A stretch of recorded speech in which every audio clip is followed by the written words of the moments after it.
president of Belgium's second cannabis social club, the Mambo social club. I'm 30 years old and I was lucky enough to get a job in a coffee shop. I live close to the Dutch border. It's about a 20-minute drive to Maastricht, the town where you always could get some weed legally. Before in my life as a cannabis consumer, I never had to deal with the black market because we always went to the coffee shops to get our cannabis. It was only a 20-minute drive away, so there's no hassle if you have access to good cannabis. On the 1st of May in 2012, I lost my job, and it was because of the new laws in Holland, the weed pass that was installed. The weed pass was a pass that made that people who don't live in Holland couldn't buy cannabis anymore in Holland. So that made also that we as a coffee shop, 80% of our customers were, as Dr. Potter said, tourists. So we had a lot of German customers, English customers, Belgian customers. We all lost those customers, so we also lost a lot of jobs in the coffee shop. We were with around 40 people at the time I was working there, and now at this moment there are 3 or 4 people left. So 35 people, 36 people lost their job. Those were all people who paid legitimate taxes on the earnings they earned. So this is already a lot of taxes that the Dutch government just took away while having it and gave it to the black market. So then nightmare was gonna start. I didn't have access to cannabis, and I worked in a coffee shop for 6 years, so I'm used to having good access to good cannabis. So the nightmare was coming onto the horizon, so we had to figure something out. So at that time in Belgium we had the Cannabis Social Club. They're called Track to Plant, and they were growing 1 plant for each member. I've been following them for quite a bit, and it looked too good to be true what they were doing, so I got in touch with them, and I found out some more information about the model. So in Belgium we have a law since 2005 that decriminalizes cannabis. It's not legal yet, but it's decriminalized. That means if you have an amount of 3 grams on you or 1 plant, you still are doing illegal things, but you cannot be punished for it. If you get caught with 3 grams of cannabis or 1 plant, they just can write down your name, but they can't take away the cannabis from you. So the cannabis stays in your possession, they only write down your name. It's more or less the same offense as driving a bike without a light. So, of course, when you need weed and you can grow 1 plant, that's what you're going to try. It's not much, but it's better than nothing. These days I'm proud to live in Belgium.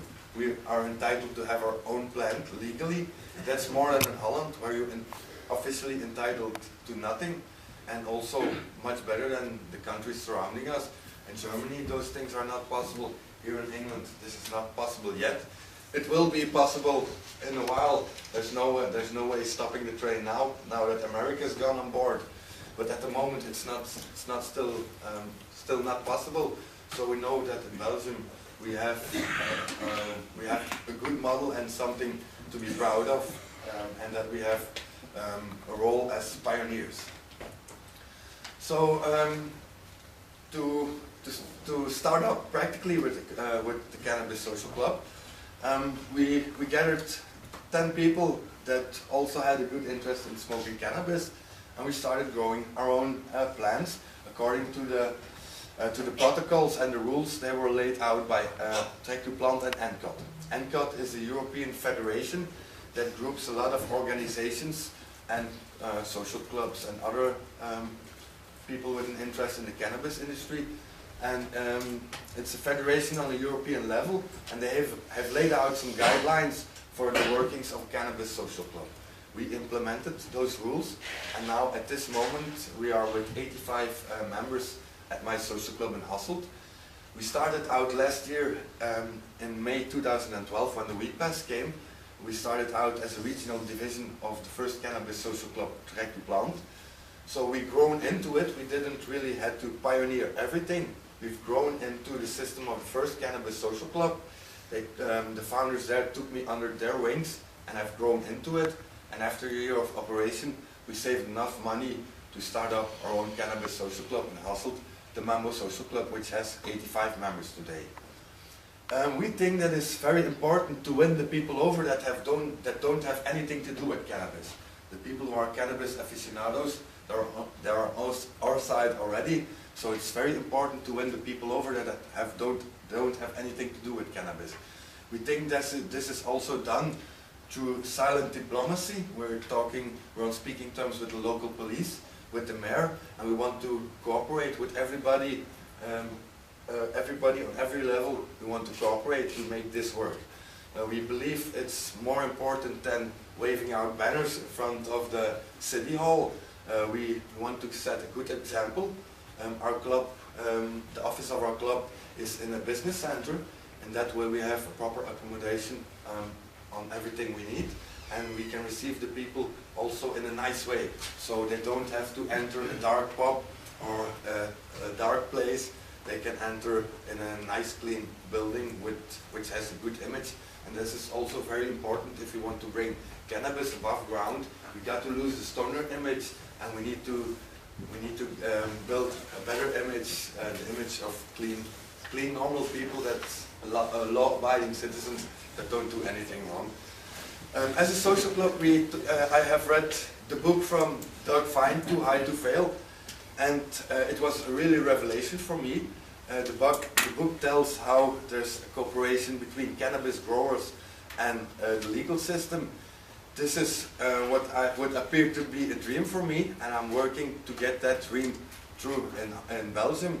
So I read the book of Doug, and that's why the dream was all described there. We're working on it, but I think it's a good idea to share that dream with the rest of Europe, and this is why we invited Doug Fine to have this tour, to organize a tour with lectures and to go and have a lecture everywhere in Europe to let the world know what's happening in America and in the rest of Europe, because we've always been told it's impossible because America is too big and they don't want it. Now they're going to do it themselves, so it's time to get on board, and this is why we are here. I'm going to introduce you to Doug. We also have some books available. We need to travel light to come here today, but we have some books available, and Doug will happily sign them for you after the lecture and after the Q&A. Should we run out of books, they are still available at Amazon.com, and it's a read that is recommended for everybody with an interest in the subject. I wish you a pleasant listen to Mr. Doug Fine. Thank you.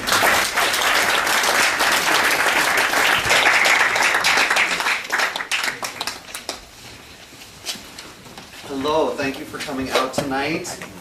I have what I hope comes across as extremely sincere thanks to express before I get into the actual body of the talk. So let's see, where to begin.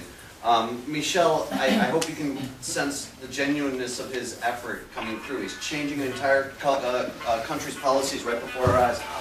Basically made this happen. He contacted me and said, want to come to Europe? Then here I am.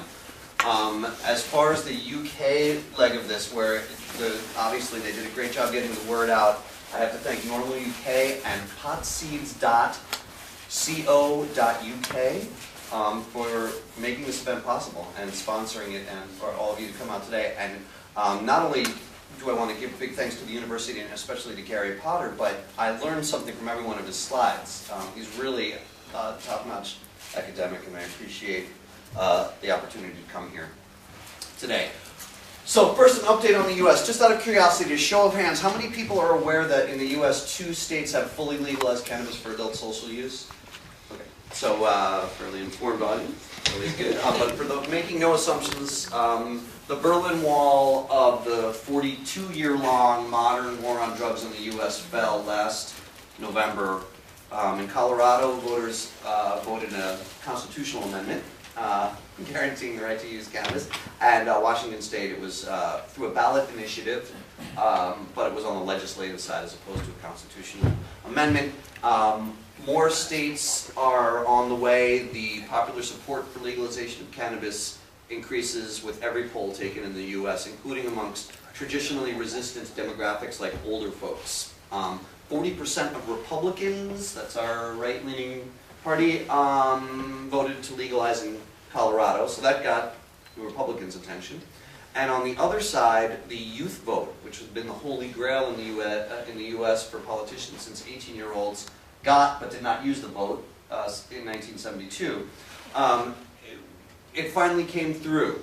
What happened? What gets youngsters out to vote? In Washington, youth vote was up 12, turnout for the election was up 12% over the 2008 Yes We Can Barack Obama election. After that, the federal government surrendered. It's over in the U.S. The U.S. Justice Department, the Attorney General, #1 federal prosecutor, said we will not mess with the states that are changing drug laws. So, cannabis laws specifically. When I talk about the war on drugs, it's a shorthand for the war on cannabis, which is where most of the profits from criminal cartels come from, as Gary so accurately pointed out. Basically, when you prohibit something that people want, criminals provide it. This is why use rates of cannabis go down with legalization, something we want. I think cannabis is a terrific plant, but I don't want kids accessing it, including my kids. I think it's something for adults, and youth use rates go down with legalization. Study after study, 2 recent ones I read, one was out of Portugal, which you may know legalized everything, and American New England states, which legalized medical. As soon as you take criminals out of it, there's less access to kids. Now, I knew where I could get a beer in high school. It's not like you can't get it, it just makes it a lot harder. It makes the rates go down. So the politicians are on board now, the American people are on board, so I'm bringing you good news. We always talk about the special relationship between the U.S. and Britain, at least the politicians talk about it. I really hope that that carries over to drug policy, because if Britain's going to say, let's do what the U.S. says, if ever there was an issue, this is the one. It's a great thing.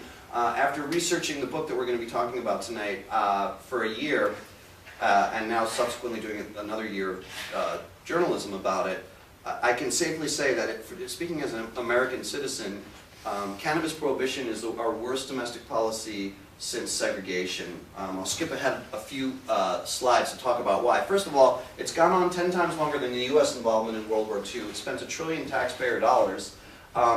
We had 800,000 cannabis arrests in the U.S. last year. This is as it's winding down, all quiet on the Western Front kind of stuff. Still 800,000 arrests. In the U.S. we have more than 2 million people imprisoned, which is several hundred thousand higher than China, the majority of which are nonviolent drug criminals. So it's an absolute nightmare for how about the 100,000 killed in Mexico in the last 5 years? That's over cannabis, because although you can argue that cartels have been diversified, one study I saw has 70% of Latin American cartel profits coming from cannabis. So I knew that I kind of wanted to look into drug policy, maybe for my next book. I wasn't sure. It's important to know that I come from a sustainability background. My previous book was called Farewell My Subaru, and I still live on a solar-powered goat ranch in the middle of New Mexico. I milk goats twice a day, homeschool my 2 young children. I drive on vegetable oil in my diesel engine rig and run the show from solar power. So this is something that is integrated into every aspect of my life. If somebody tells me they're starting a new business, selling a new revolutionary, what do you call ballpoint pens, biros? But a new type of biro, I will say, really? Okay, so the plastic, what's the effluent in your factory? How much energy goes into making that? It's the first question I want to use. Does your business use water? How does it use it efficiently? Is there enough water? So, you know, how long, a big one is the carbon miles embedded in any product, meaning how much petroleum is used to ship products from one place to another. I'm really into the local or organic thing. That's something you need to know about me. You need to know the sustainability background to see why I decided to cover the experiment that I did in the U.S. So I'm thinking about writing about drug policy. 80% of Americans are opposed to the drug war, by the way. It's this unbelievable thing of unity that you don't see on any other issue in the States. It's bringing extreme right, you know, about our Tea Party nut jobs. It's uniting them with our, you know, me, the tree hugger, on the other side. Sorry, the mainstream journalist. while I was thinking about the issue, two things happened in succession. The first one was, outside of my window, normally my alarm clock is the hummingbirds landing in the feeder in the morning. I'm not kidding. That's how quiet it is where I live. I'm 40 minutes from the nearest town, and I like it that way. It's where my sanity resides. I meditate with my goats in the goat corral every morning. They're very friendly. They put their head on my shoulder, and it's a pretty idyllic, good scene there, right? So one day, instead of the hummingbirds, about 3 years ago, it was the battle scene from Apocalypse Now. Helicopters, massive military presence. My creek bed normally has bobcats and boxes. It one morning had 20 SUVs and guys with earpieces and automatic weapons. And I heard this, I heard the helicopters, and I woke up and it was a sad thing in the land of the free. We have this Patriot Act, you probably have a similar thing where civil liberties are limited in the name of public safety and national security. So I wake up with helicopters over my head in the land of the free, and I think, ah, shit, I'm in trouble for that petition I signed against fracking. Like they're coming to take me to a gulag for being an environmentalist. But actually, no, it was a multi-agency, multi-million-dollar raid of my nearest neighbor, who isn't actually very close, but you can kind of see where he's at from a high vantage point on my ranch. He's a retiree, a senior citizen, basically you'd call him a pensioner probably, and he had some PTSD issues. Everybody, show of hands, anybody not know what PTSD is? So it's a diagnosed malady called post-traumatic stress disorder, and it's very common amongst veterans. In World War I, they called it shell shock, right? But it's also if people had, let's say, violent upbringings, whatever it is, and this guy has had everything. He had Vietnam-era military service and a tough kind of orphan house-to-house upbringing, and he decided to not go the pharmaceutical route, and he was growing a few plants, and some ex-friend of his turned him in, and it was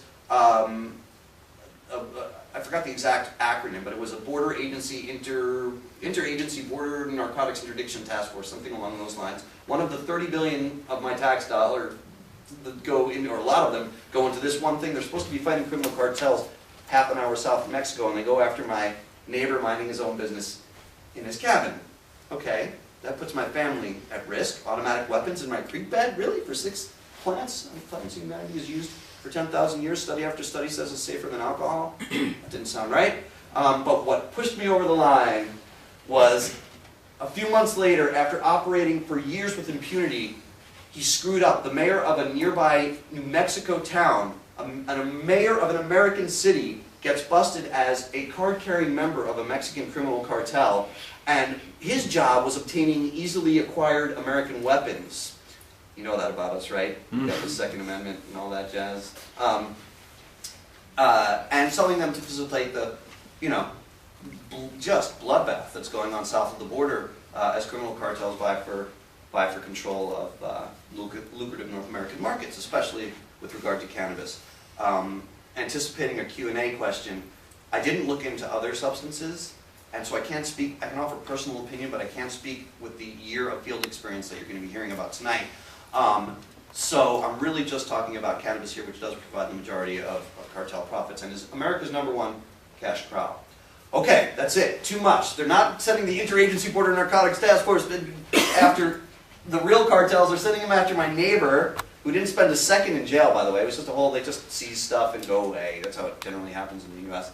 And so I'm not a whiner. I'm not a complainer. As a person or as a journalist, I wanted to see if there was an alternative to the drug war. My shorthand is the drug peace, right?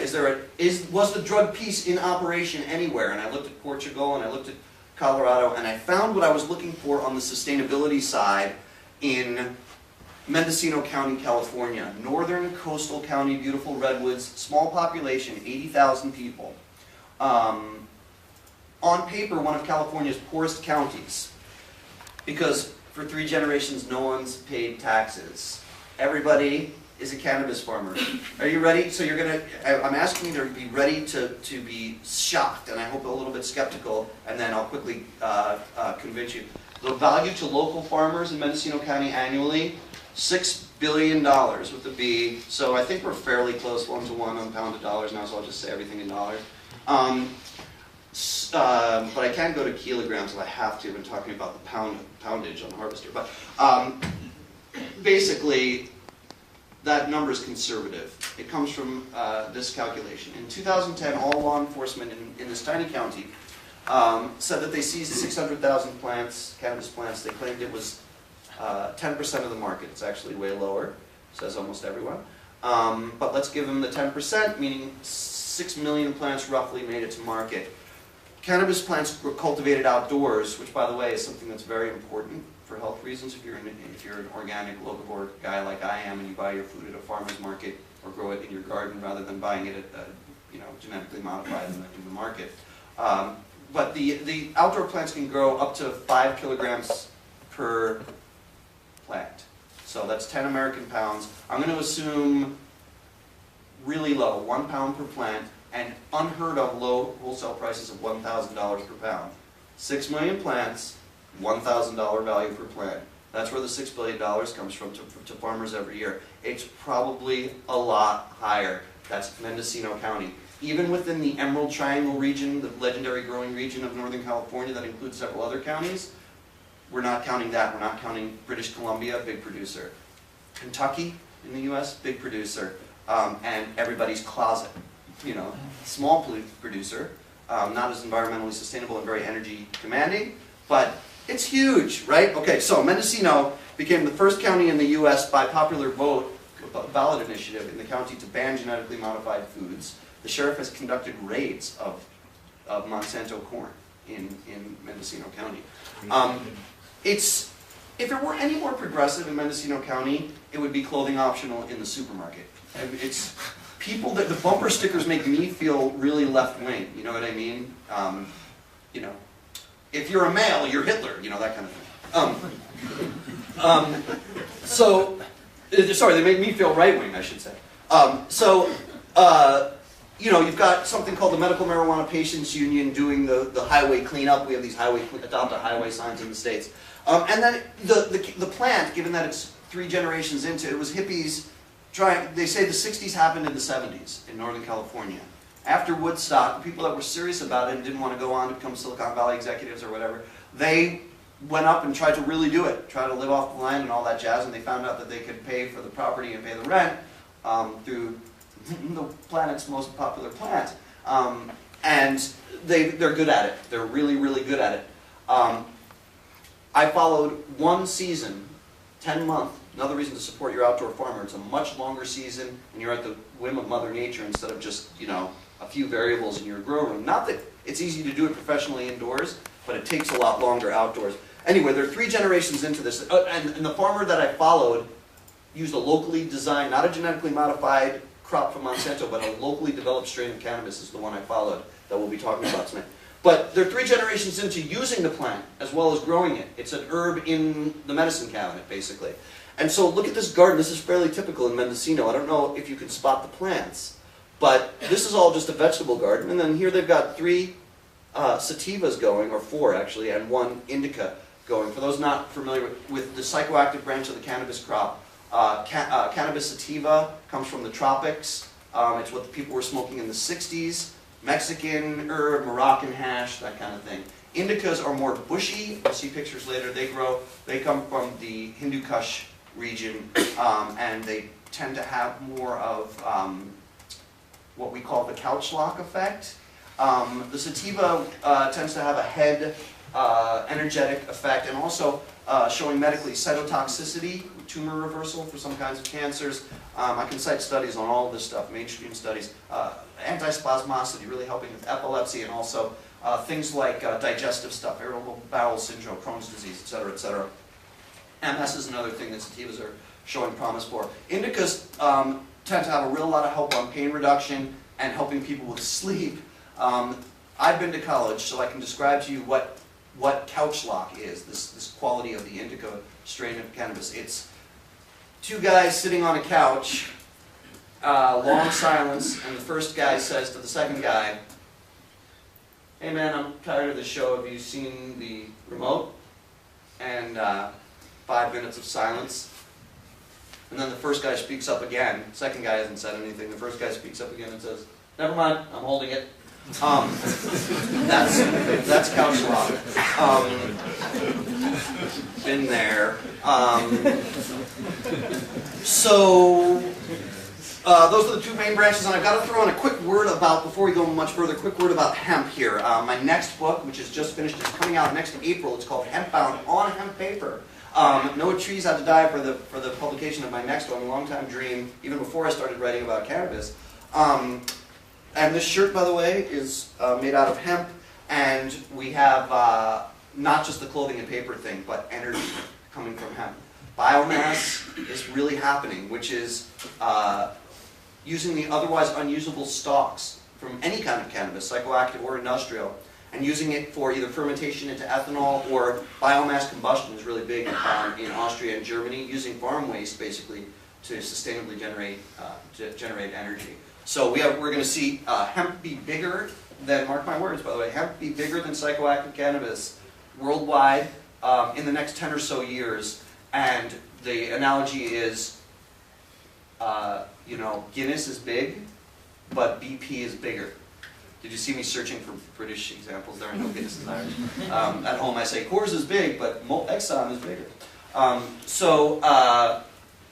Energy is going to be the killer app for cannabis. Already seed oil is really big, growing 20% per year. The Canadians can't grow enough of it to satisfy American appetites. So as soon as America legalizes hemp, North Dakota is ready to go, Kentucky's ready to go. Even the right-wingers, this is the difference. The right wing in the States and the left wing are united on this. So, back to what happened in Mendocino. Right as I was researching where I was going to cover an example of the drug piece, this sheriff, Tom Allman, a Republican, twice elected, local boy, never used cannabis, got told by the county government, it's known as the Borough Assembly, that he had to cut 7 deputy positions. $500,000 of his budget was being slashed. Tough times for everyone. I'm sure it's happening here in many areas in Britain. So Sheriff Tom is a smart guy and a good administrator. And overnight, he stopped being the kind of guy who would raid you with night vision goggles and kick your door down and shoot your dog and bring people in and seize your livelihood. And he became instead a realist who acknowledged what he called the T-Rex in the room. So at the next Borough Assembly meeting, they said, okay, who are your 7 that you're laying off? How are you going to cut that $500,000 from your budget? And he said, can I have a 1-year deferment on that? By this time next year, I'll deliver you that extra $500,000 to the county. We're going to implement something called the zip tie program. We're going to put yellow bracelets on 99 of our farmers' plants per property, 100 being the federal limit. We have this federal quagmire for now in the States. It's going to change in 3 to 5 years. Seriously. I hope I've established, I'm not going to talk about it much, it's done in the U.S. We're legalizing. It's happening. Anyway, we'll do 99 plants to honor the 100 plant conspiracy sentencing minimum that starts on the federal level. We'll show Melinda, the U.S. Attorney for Northern California, Melinda Haig, terrible woman, terrible at her job, that we're showing respect. We're not going out of hand and creating Amsterdam here or whatever the image would be. We're doing this right. They wrote in, and this is why I went there, and I gave you the whole sustainability background. They threw in sustainability guidelines. You had to use wise use of water. You couldn't be using external power to grow the plants, et cetera, et cetera. And you had to conform to, they just said future. They didn't get to it because there's a sad part of the story coming up temporarily. Sad, but in the 2nd and 3rd year, the plan was to implement specific organic standards. They couldn't use the term organic because it's a trademark term of the U.S. Department of Agriculture, which is a federal agency which doesn't recognize cannabis. Thinks cannabis is as dangerous as meth and heroin. So there's this other kind of certification by ex-USDA inspectors got frustrated with the federal program for other crops called Renegade that they were going to implement. Another thing, by the way, I'm doing a spoiler alert when I say they were going to implement. You can tell there was a problem.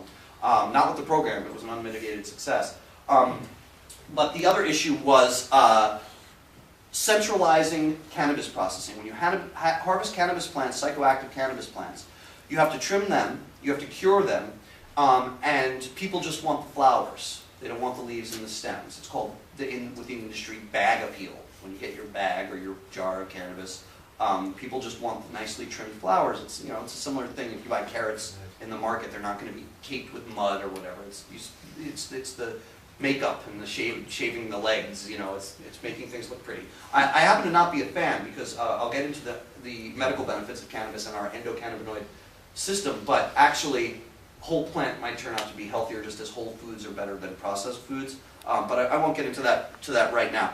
The plan was to centralize this frustrating and scary part of cannabis harvesting. Centralize payroll for the seasonal bud trimmers, for example. Test the plants for, you know, Gary mentioned that one of the problems of criminals running cannabis is somebody going to check if there's mold or mildew that's unsafe to eat? No. Is somebody going to do a cannabinoid check to see if it has a cannabinoid profile that's been shown to be effective for glaucoma, brain tumor reversal? No, of course not. So these were their plans, and the thing that had me as a sustainability guy most excited was stage 3, use those stalks, the unusable cellulose, and create local regional energy supplies and wean ourselves from Exxon and BP. So, Tom Ullman got laughed out of the room. The Board of Supervisors, famously Kendall Smith was the supervisor, said, Tom, you've just ended your career, you're going to be a laughingstock, you're living in a dream world. Are you kidding me? You think the farmers are going to come above ground, give their names, and pay taxes? Are you out of your mind? Tom said, Sheriff Tom said, we're going to get about half $500,000 from 80 farmers joining the program. Well, 100 farmers joined the program, raised $600,000 in the first year. He gave the county a $100,000 tip. The program was so successful that Tom became a rock star, touring around California. Other counties were going to implement this miracle. All we have to do is not arrest people for the #1 crop. By the way, that $6 billion I told you about that cannabis generates in Mendocino County, #2 crop, grapes, $78 million. If you're a young farmer with a green thumb, which are you growing? The $78 million crop or the $6 billion crop? Everybody grows cannabis there. Even Tom told me, when he first became sheriff, he flew over the county, and I subsequently did this, and it's true, you can see it. He said, oh, that's how that conservative Christian Republican pays 2 college tuitions for his kids at once. Everybody grows it there. I have 2 small children, and I tried to relocate in a place where my work, although, as I say, I am all for the cannabis plant coming back into the economy and society for 1,000 reasons, not the least of which studies are starting to show that substituting cannabis for alcohol in social situations reduces domestic violence and makes for safer highways. That's important for someone driving around with his kids. To have people not drunk is terrific. You know, basically, they have a saying in Mendocino, you can find a grower's guide, a list of all the farmers in Mendocino County. It's called the phone book.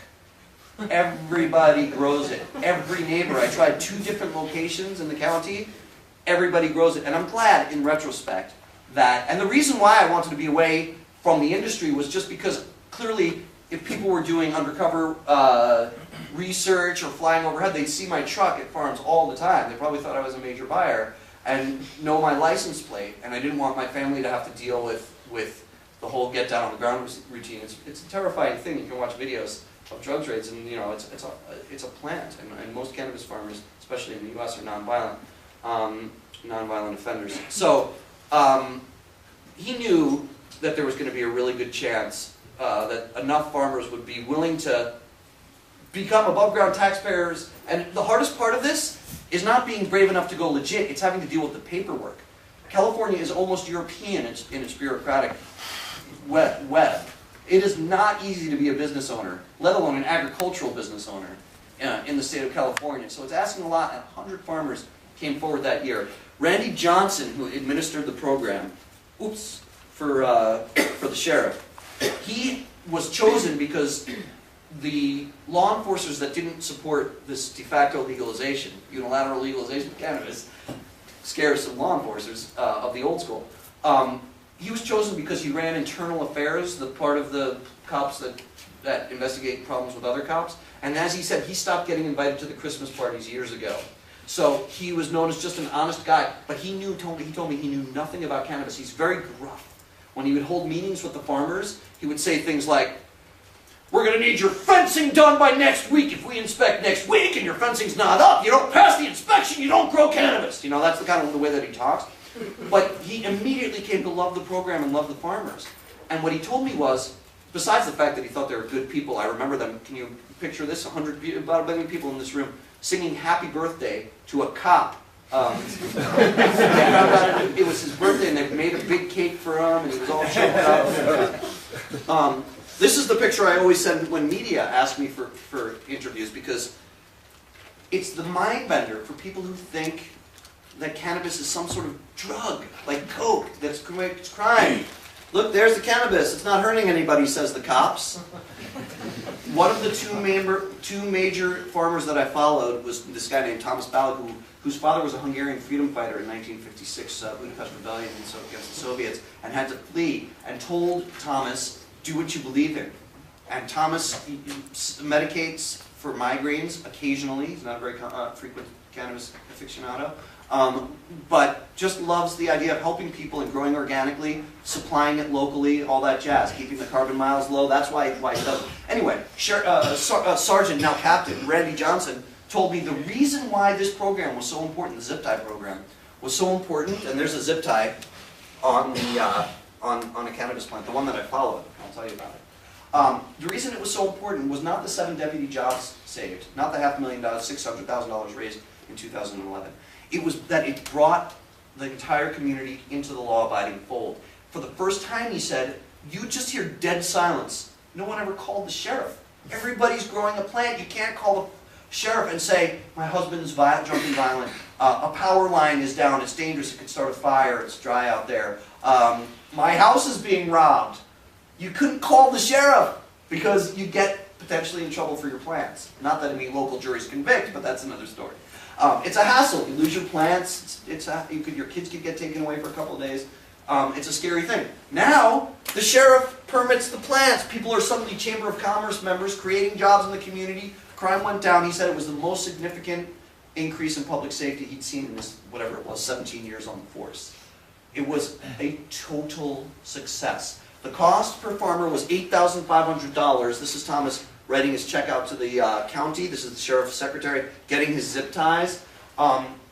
It also created jobs with third-party inspectors because the sheriff got too busy with the success of the program to check every farm 3 or 4 times as they promised they would do each year according to the law.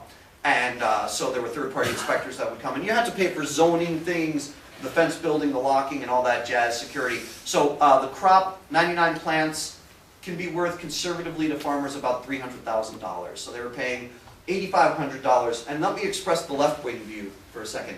$8,500 of what the growers, the Free the Herb school people would say is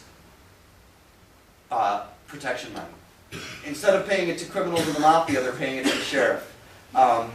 But it's going to keep public safety people employed. And I want to say at core they're right. How many people, show of hands, have heard about juicing, cannabis juicing, raw juicing? It's a non-psychoactive method of eating a healthy herb that has a lot of nutritive benefits. It doesn't get you high if you just are throwing a couple of flowers into your morning shake with your blueberries and your, the other good stuff, your bee pollen, whatever you put in your morning shake. Smoothie, you might call it here, right? You need a lot of plants. If you're going to really do that, you need a lot of plants. And the left wing in Mendocino, because there are a lot of old hippies in Mendocino, the left wing is saying, that's a decision for my doctor to make, not for the sheriff. Who is he to tell me how many plants I can grow? And I just want to take a second to acknowledge that before we return to planet Earth and say, this is a pretty amazing thing they did in Mendocino County, and it worked. Early on in my research, I learned what the cannabis farmer and provider has to deal with, because the market isn't in Mendocino County and the Emerald Triangle. The market is, even if you're following California law and not diverting to other states where prices are 5 times higher, even if you're just getting it to dispensaries in the Bay Area, San Francisco, Oakland, or down to LA, you pass through counties that just choose not to honor California's medical law and the Attorney General's guidelines about them. And they bust people. And they don't care if you're showing receipts for your customers that have ordered online, all your business licenses and permits. They don't care. They call this stretch of Highway 101 between the Emerald Triangle and San Francisco the gauntlet. And the metaphor that comes to mind is the National Geographic nature specials where the wildebeest, 500,000 wildebeest have to get across the Serengeti, this one little river, and there's 9 crocodiles in there, right?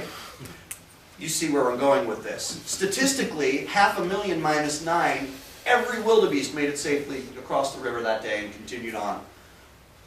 But the 9 crocodiles can say, we got our wildebeest. Look at us, we're doing our job. And so do I need to say who the wildebeest and who the crocodiles are? They call it the gauntlet. And I was innocent of awareness about the gauntlet, and I was going to give a speaking engagement in Massachusetts based on on the book I was telling you about, Farewell My Subaru, about sustainability. And I needed to get down to the Oakland airport, so I was driving, bumping down in my vegetable oil truck, youngish fellow in a beard, and literally under this sign, I took a picture of it, grabbed some buds.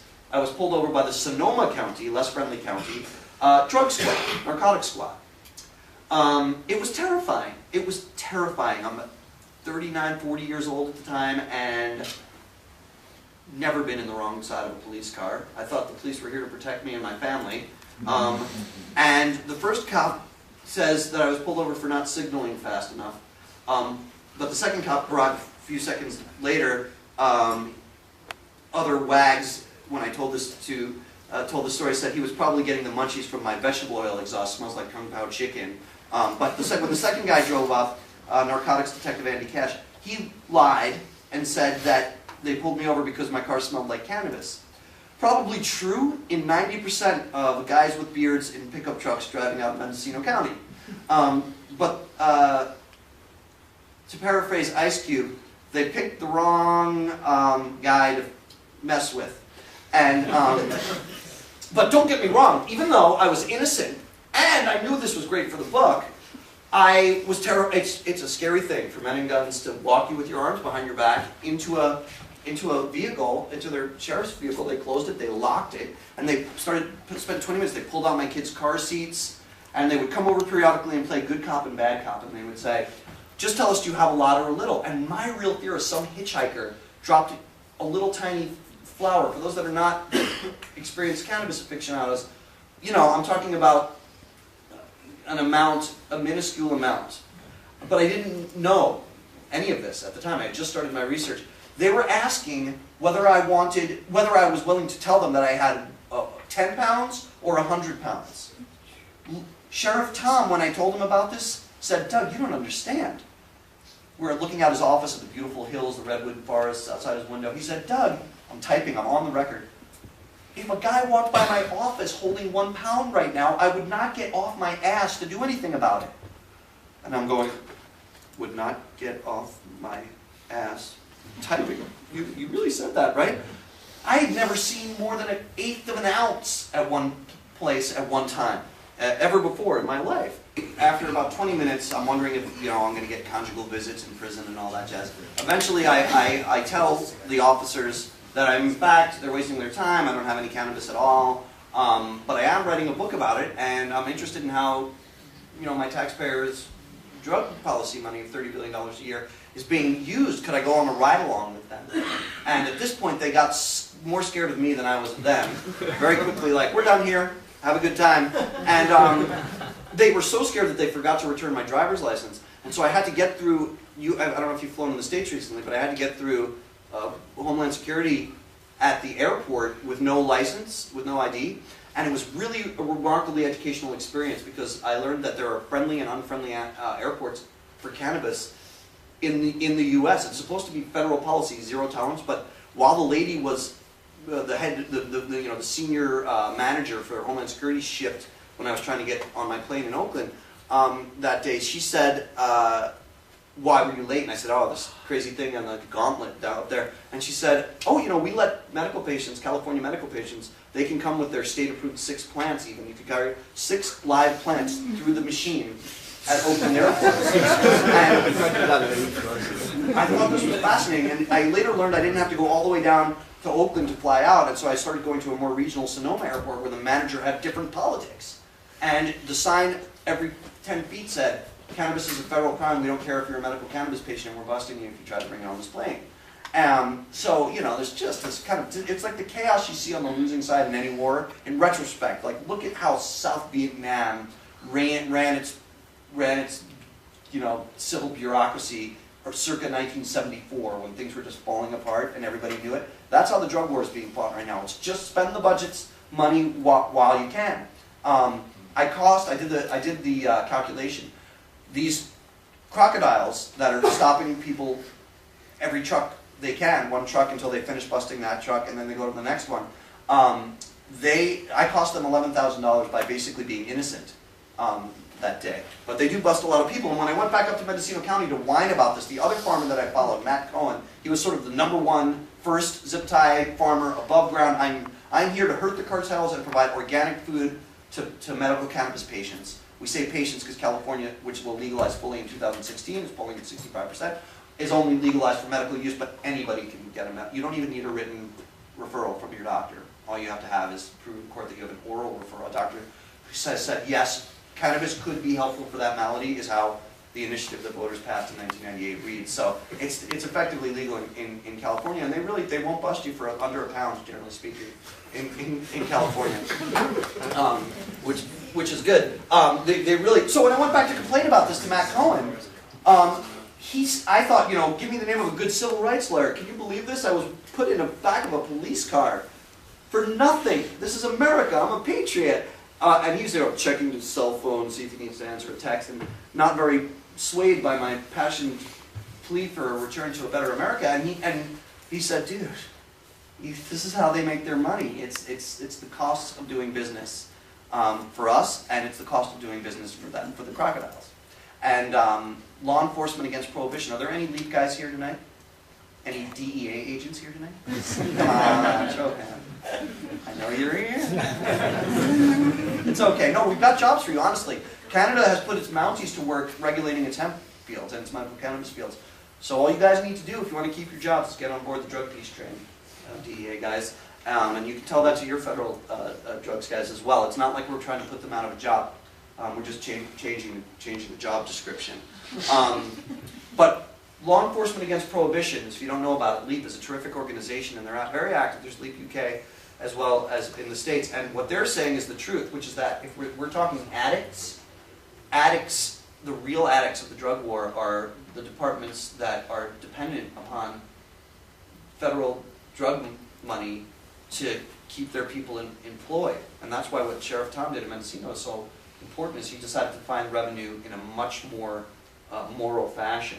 Quick word about addiction. While I do think that reasonable, responsible adult social use of cannabis should be as stigma-free as having a pint with your mates, you guys don't know how proud I am to be able to talk. I had my first pub experience, my fish and chips before tonight. You know, I think that that's a great thing, honestly. I'm trying to raise my kids, and I try to live my own life as a generally sober guy who believes get high on love. But humans love this plant. Michael Pollan, the respected American botany writer, believes we've co-evolved with it because of that endocannabinoid system that I referred to earlier. We have this Velcro system where whether it's a diseased organ or an injured knee, when our body needs healing, these little receptors spring up and waiting for us to introduce cannabinoids into our body. It's the same receptors that non-steroidal anti-inflammatories such as ibuprofen bond with. It's a very, very real and interesting thing. So while I do think there's absolutely nothing wrong with cannabis use, forget about medical, which obviously, I mean, I just did a story documented by neurologists and an NYU research team, New York University research team, that about an epilepsy kid, 9 years old, had been having like 300 seizures a day. And within a month, and they tried everything, his mom was conservative Christian, they tried everything, steroids that blew his head up to huge size and terrible stuff. And in desperation, she researched and found the strain called Charlotte's Web that had a cannabinoid profile, including high CBD, which is a psychoactive cannabinoid. We all know THC is another cannabinoid. It's one of 90 known cannabinoids right now. In any event, she found this Charlotte's Web strain.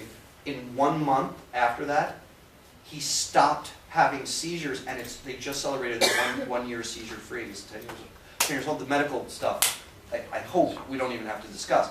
But in terms of health maintenance, spiritual use, or just adult social recreational, social lubricant, the same way that people would have a pint, right? I think that's terrific, but I have to say that people can become dependent upon anything, right? Anything that's intoxicating, especially. But there are food addicts, sex addicts, all that jazz. Addiction is a real thing. It happens to be really, really low. The figure that I heard from the Drug Policy Alliance, a very respected group in the US, is about 6% of regular cannabis aficionados develop some kind of dependence. It's not physical. It's not like kicking alcohol or tobacco, but have addictive tendencies toward the plant. Okay, so cancel 29 of the $30 billion I and my fellow Americans paid to fight the plant last year, and keep $1 billion of it, and do real drug education in school and real honest treatment for people that do have abuse problems for whatever substance, obviously. So this is what the zip tie program looked like in practice. Thomas documenting everything, got his plants in the ground. He wound up planting 88 plants of the allowed 99 in 2011. This is the 2011 season I followed from February. I arrived on Valentine's Day and through harvest in late October. And then Randy Johnson, Sergeant now Captain Randy, would come down with these big signs to put on there. So this is the summer soundtrack in California, these helicopters to go chop down the plants. It's a living, I guess. But when the helicopters, at least the state and the local helicopters, would see this banner, they'd make sure that it coincided with the GPS coordinates for that farmer, and no zip tie farmers got raided in the 2011 season. By the middle of the year, the black market farmers that surrounded my cabin, I'd come home from a hard day's work in the cannabis field, hang out on my porch with my family and chat with the neighbors, and the farmers went from saying, "Oh my gosh, what a sucker you are. You think anyone's going to join this program and tell the cops, tell the sheriff? That dude kicked down my cousin's door 3 years ago and screwed his income for the year, just took his plants and never prosecuted him, probably resold the plant, all the conspiracy." And 2 months into the season, 40, 50 farmers have joined. They're coming up on my porch going, "So what do I have to do to join this program?" And people are really interested in it. The black market in the US, at least, it's a thin veneer of crusty, rugged individualism, and that's covering up almost ubiquitously people that are ready to come above ground. Now, there's a big concern: won't Guinness or Marlboro take over the market and put people, small operators like me, out of business? Here's my view on that. This party is big enough for everyone. You've got GW Pharmaceuticals, funded by Bayer, the giant German pharmaceuticals, making Sativex, right? You know about this. It's a legal spray in a lot of countries. It's real cannabis. They're trying to patent the plant. They and their ilk are trying to patent the plant. Then you have the small farmer. As long as we allow small cultivation, that would be like craft brewing. Craft brewing is worth $10 billion a year in the US. If you're just churning out what they call popcorn buds, a lot of people say, "Oh, there's these Vietnamese gangs in Britain, they're just churning it out, and that's the market, and they're violent." Those people are done, and it's nothing to do with any ethnicity. Those people are done after legalization, because the cheap crap stuff is going to be available in the Quickie Mart, the 24-hour convenience store, alongside the beer.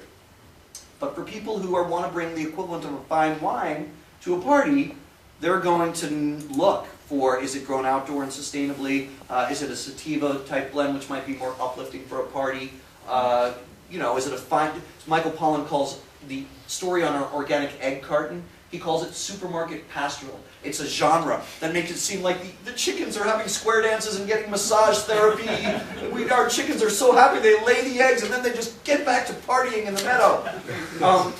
We're going to see that in cannabis too. Our third generation Mendocino County family has been cultivating the finest locally developed strains for 40 years, go with the best, that kind of thing. And it's going to be like in specialty wine shops. There will be a shakeup. There will be an industry shakeup with legalization, but that's what happens when any industry joins the above ground economy. These trichomes, these little crystals, it's really quite a beautiful plant. That's what the drug war is about. That's what all the fuss is about. Therein resides most of the cannabinoids. I would like to say, for those who are fans of the plant and today mostly get, of necessity, prohibition literally drove cannabis cultivation behind closed doors in the Western world. If you're into indoor plants that are very well manicured and look really beautiful, they have a lot of crystals on them, look deeper, look deeper. You might be the type of person who goes to the farmer's market and you know you don't want that apple in the supermarket that's sprayed with God knows what, but it's as big as a pumpkin, it looks really red and shiny. If you know already that you're the kind of person who wants to go to the farmer's market and get the delicious, sweet heirloom apple that maybe has a teeny bit of brown spot on it where a worm tried to get in, and if that's your thing, don't, I guess the message I'm trying to get across is ask the sustainability questions. Now is not the time to fuss and fight between indoor growers and outdoor growers, but you need to ask, where did this come from? Who grew it? Was it grown in natural organic soil? You know, what was sprayed on this? How far did it travel? As you would with your other elements in your life. So, remarkable thing, every year the sheriffs in the Emerald Triangle all get together to show that they really are still fighting cannabis. And they team up with the feds. This is the U.S. Attorney, the federal prosecutor, Melinda Haig, I referred to earlier, for Northern District of California. And you can see all the sheriffs are there. Sheriff Tom is there, right there, he's armed. And they do this thing where they shut off millions of acres, or hundreds of thousands of acres, in national forests. And it's a slightly racist subtext. They're trying to get undocumented growers off of our public lands. And even the local farmers kind of say, yeah, we support that. No growing on public lands. Of course, as with every problem with cannabis, prohibition, ending prohibition ends the problem.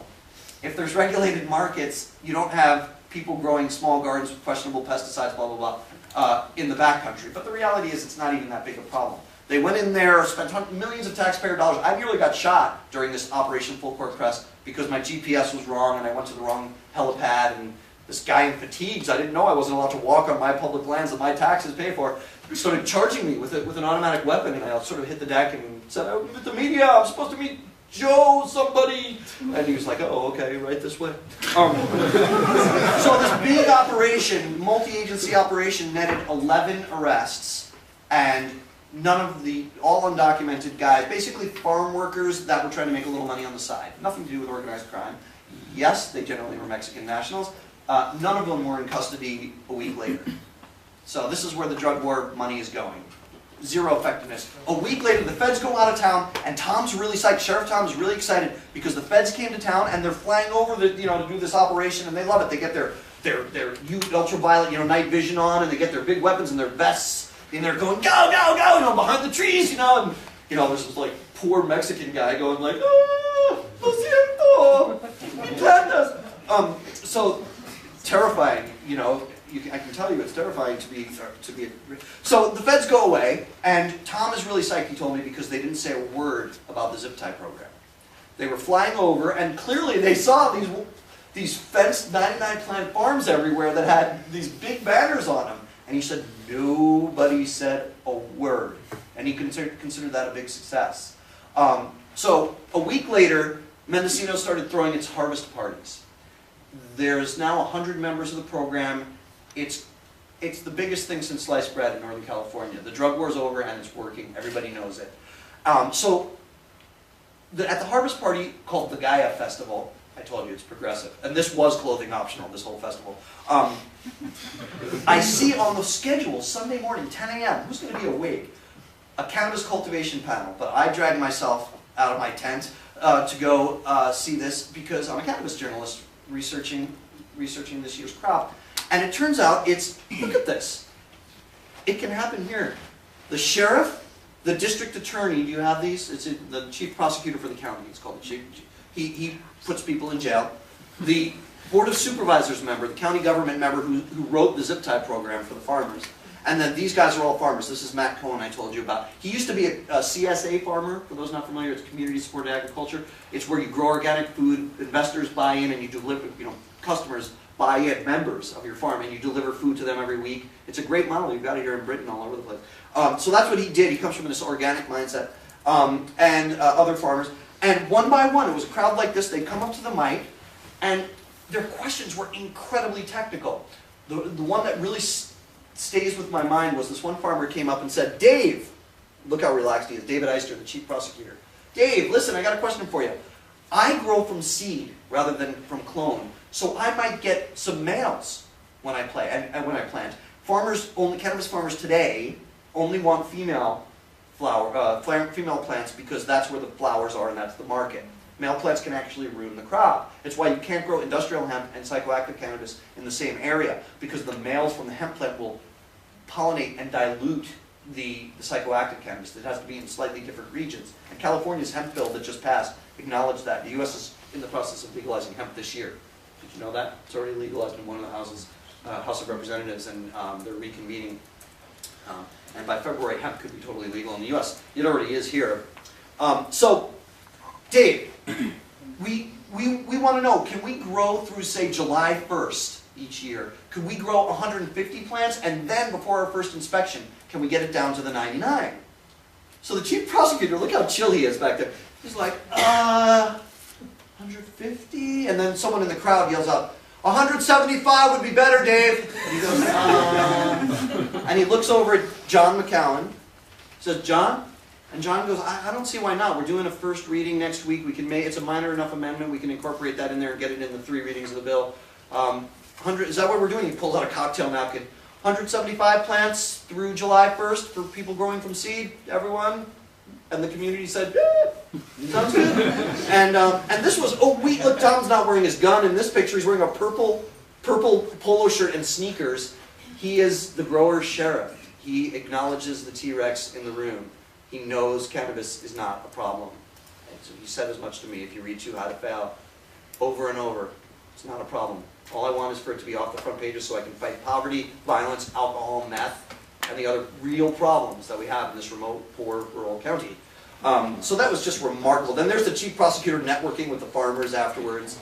The program was a complete success. Before I get on to the next stage of what happened a few days before harvest, I just want to describe what I was doing, the conceit of Too High to Fail. Hopefully you guys will read it. And as Michelle was kind enough to mention, I'll be glad to sign copies after the Q&A, but we only have, I think, 9 or 10 of them because we were limited by weight on our luggage. And so if you want to get a copy, get it ordered from wherever, and when it comes, if you will send it to me, you can contact me on dougfine.com, contact me and say I got Too High to Fail in London, in England, and they weren't available at your talk. And you'll just get it to me by another method. I'll pay for the postage to inscribe it and get it back to you. Because I'm sorry that we maybe didn't have enough books for tonight. But it's a funny read too. It's everything that happened to me was sort of funny and self-deprecating, and it works its way into the narrative. But I wasn't the brave one here. It was these farmers that came above ground. So what I did was I followed one cannabis flower from farm to patient, and it was on Thomas, the Hungarian kid's farm. And it was developed by a second-generation geneticist in his barn, not by splicing genes, but by mixing, like Gregor Mendel, mixing a couple of plants until he got the perfect plant. He called it Kashmir Kush, and what he wanted to do was create an analgesic indica-dominant plant. In other words, that body high we were talking about, but without the couch lock. And explicitly, why he was aiming to develop a plant that had those properties is he is fighting the stigma front. I've already mentioned that I believe the stigma front is the last front in the war on drugs.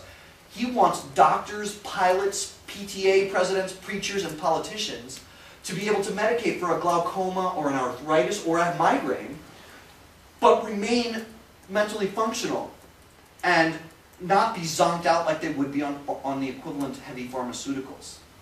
And so that was what he was growing for. The strain was called Kashmir Kush, and the individual plant that Thomas grew of Kashmir Kush that I followed, he named Lucille, because his next door neighbor was an organic vintner, and he had just remarried this like way younger, gorgeous woman from LA who was like raised in the super privileged home and really didn't like cannabis. But everybody else in the whole county except the new wife knew that for 20 years to finance the organic vineyard he'd been growing very high quality cannabis.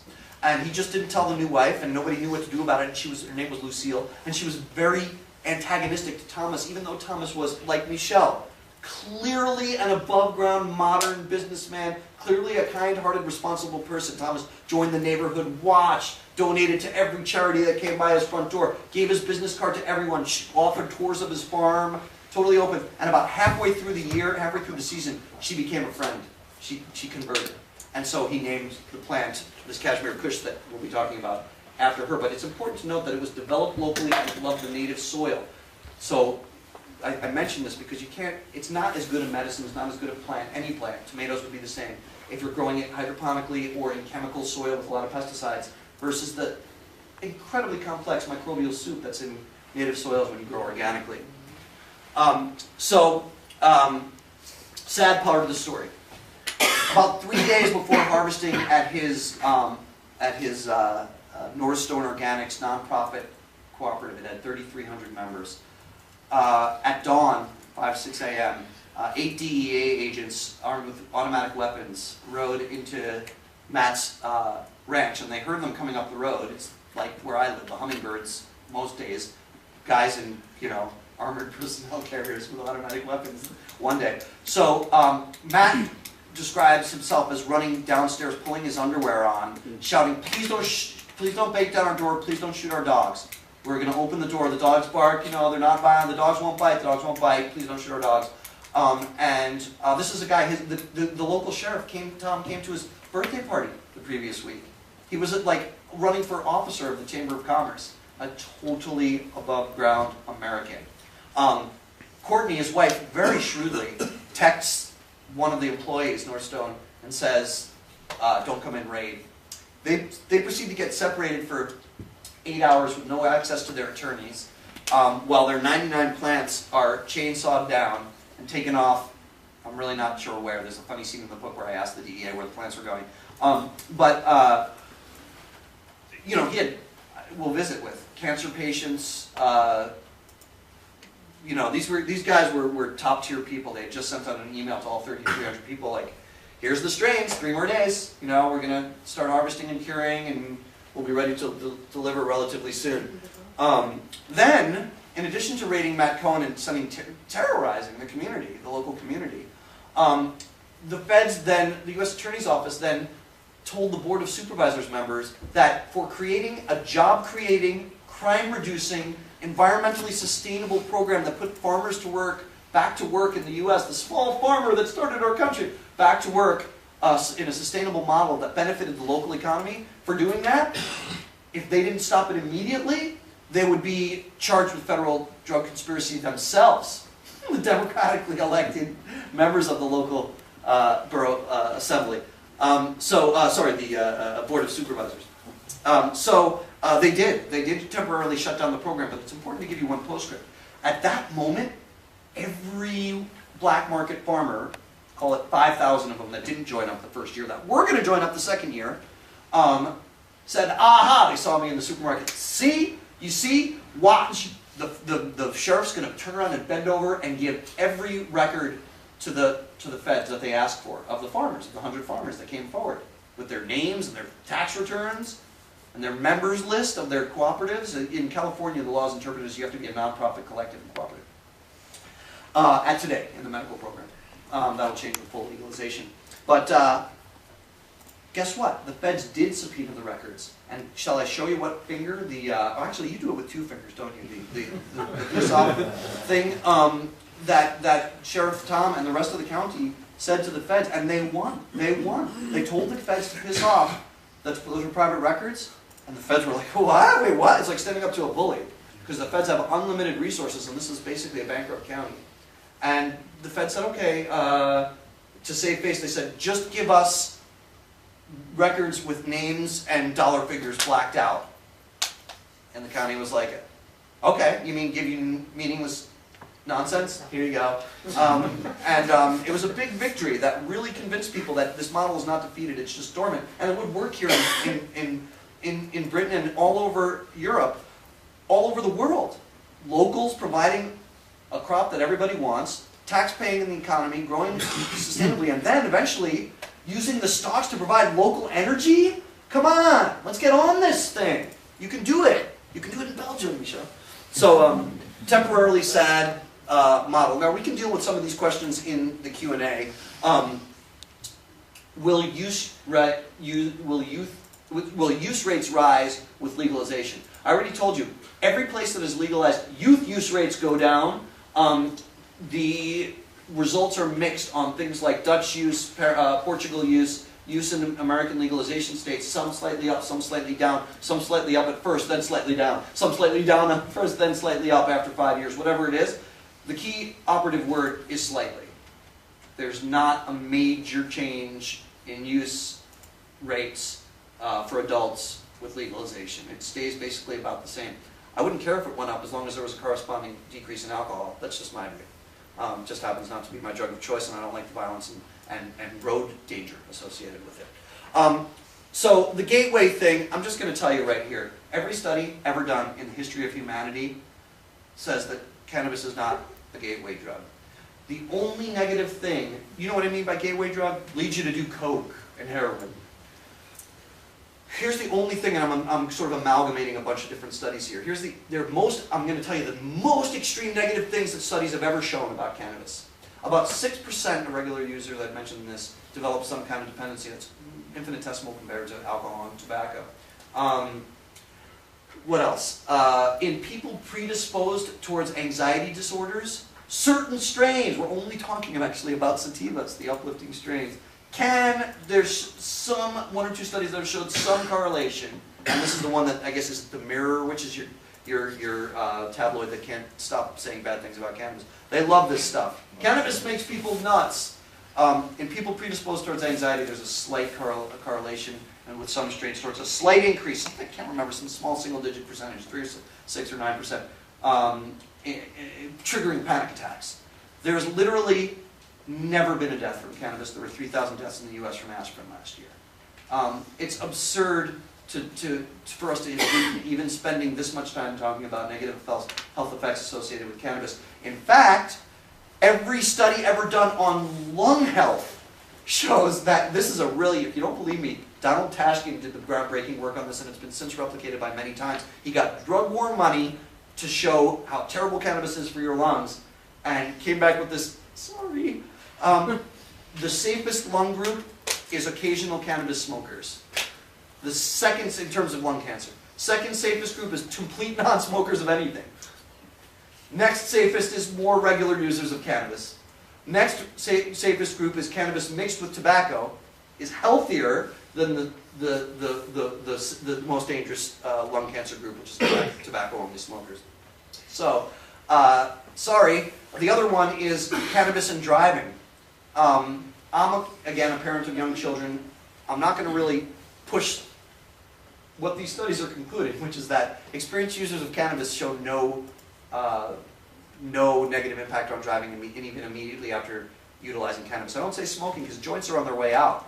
We can talk about this in the Q&A. Vaporizing for sick or older people, lozenges, tinctures, skin for reversing skin cancer, skin creams with cannabinoid infusions. Basically, the days of the joint are numbered. So, what else can I say that's negative about cannabis? Just about even the short-term memory stuff, the myth, you know, that you kind of forgetful or whatever, is actually not true. Outdated. No, we have to go to questions. Get to the questions. So, yeah, we're almost done. And so this is something that I really care about on the stigma front, which is driving rules. The U.S., the drug warriors that have ideological problems, they're still fighting the hippie battles in the 60s, are mining the harbor. They know they've lost. And one of the things they're trying to do is get what are known as per se driving limits into state laws. In other words, any THC in your blood at all, you're considered intoxicated. This is, of course, unscientific and insane. Many of you will know THC stays in your blood for up to a month. It's fat soluble. And you could test positive, and people do regularly test positive weeks after their last use. Any intoxication, these multiple studies are showing amongst experienced users there is no negative impact, but any intoxication, let's say amongst an inexperienced user, would be over within a couple of hours. Bottom line, if you enjoy cannabis with friends at a party at 8, you're safe to drive at 11. So there shouldn't be a test 2 weeks later that might be a positive test. What we need is new law enforcement mechanisms to address the real problem, which is people mixing pharmaceuticals like OxyContin with alcohol and getting really messed up. Issues like that. So we can talk more about that during the Q&A. I just wanted to show you some pictures of these incredible plants. For people that cultivate indoors or have seen it on the news or have friends who cultivate, you know they're generally relatively small plants. You don't get very much off of each plant. These are both 5 kilo, providing 5 kilos of flowers, but this is a very classic sativa, the kind of plants that grow Jamaica, Hawaii, as I said, Morocco, Middle East, you know, warm climates. This is an apple tree. This is a 20-year-old apple tree, and this is this year's 2011 locally developed sativa strain. This is indica strain, the more bushy varieties. I always call these slots the bud porn, because I can tell you, the people that like cannabis out there are all coming like, moving to California tomorrow. 2016 is legalization. So everything was regulated. The flowers had their zip ties on them even after they were trimmed. And Thomas, by the way, made it through the gauntlet and did not get raided. Not only that, after Matt Cohen's raid, he had to call local law enforcement twice because of rippers, which are a class of criminals that come up into the Emerald Triangle and rob people's crops once they've taken all the time to harvest, cure them, and trim them, and they're ready to get them to patients legally in the state of California. That's where the robbers come in and rob people. Another reason prohibition needs to end, right? Thomas twice had to call the sheriff for reporting rippers in his neighborhood, and twice the sheriff came and chased the rippers off and saved Thomas's crop. They are working for everybody in Mendocino County, and it can happen here. So this is Lucille, right about harvest time. Thomas called me up, Doug, look outside, it's raining. You can't have rain at harvest time because you get botrytis, a bug rot, they call it, kind of a moldy thing. You need to come over, we're harvesting Lucille today, and the rest of the plants. And he wanted me to be able to document it, you know, for the book. And I was growing attached to this plant over 10 months, and I didn't expect to harvest for another week, and I zoomed over into the hills where his farm was, and in minutes she was cut, she was hanging, she was cured, as you showed in the previous slide, and then a University of California professor who just hates the drug war, no connection to cannabis otherwise, set up a nonprofit, Howland Labs, to come down and test the plants as required by the zip tie program to make sure they did not contain molds and mildews, and that they did contain 5 or 6 beneficial cannabinoids. And he did this for the farmers at cost. And then I prefer more organic packaging, glass jars, whatever you can do, rather than plastic, you know, traditional baggies, or this kind of space-aged material that keeps the smell of the terpenes, which gives the plant the giveaway green smell. But Thomas did it. By the way, he's a big Obama supporter, and he canvassed for Obama in 2008 in Florida because of candidate Obama saying he was going to end the drug war. And he still had faith in 2012 that Obama was going to let it happen after a second term, and he was right. Obama has taken a step back. The Justice Department is not stopping in the way of the drug peace trade. He had to make 6 runs down the gauntlet that we discussed earlier. Can you imagine the nerves, the guts? And he did. You know, he has a nice older model Audi, and he's a relatively clean-cut looking young fellow, and he just sucked it up and did it.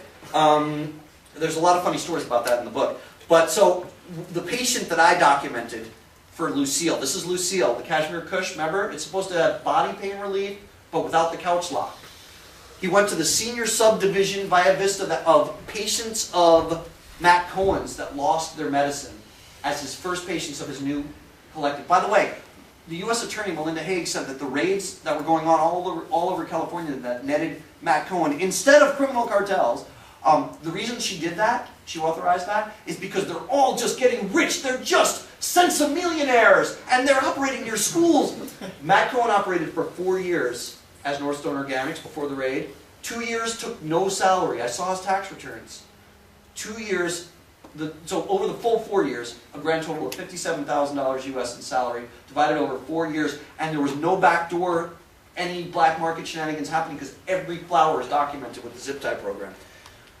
I'll skip over Diane. It was her husband that I'll tell you about. Her husband, Bill Harney, was late-stage liver cancer, and this was the hardest part of the whole research for me because of the fact that I'm walking into a very personal part of people's lives. And they welcomed me because they were really angry that Matt Cohen, they were getting locally developed, locally grown cannabis delivered to their door, organically grown, and all of a sudden they were going to have to go back to street dealers if Thomas didn't come in and save the day. So, Bill was having a bad day when I was there laying down, and he told me, I said, why'd you come to cannabis? He said, my oncologist forced me, I'll try to say this in stone, he was about 1 to 2, he was about down to 45, 50 stone, and wasn't eating anymore and was going to die. This is 8 months earlier. I saw him 8 months later, he was back up to, what would it be, 70, 75 stone, eating all the time. What? Oh, 70 stone is a big.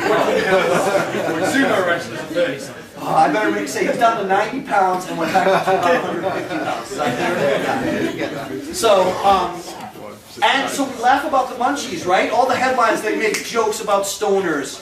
And so, you know, this guy's life was saved, is the bottom line. And I'll give the final word to Thomas, who says, today, it's still a federal crime. They could raid him. So let's give him the final word. He gave his name in the book. You'll read more about him. He said, all I want you guys to see is that he wants to be a regular taxpayer and a farmer. And that's how I hope we'll acknowledge our cannabis farmers as they bring the world's favorite crop and one of its longest utilized plants above ground for responsible adult social use. Thank you very much.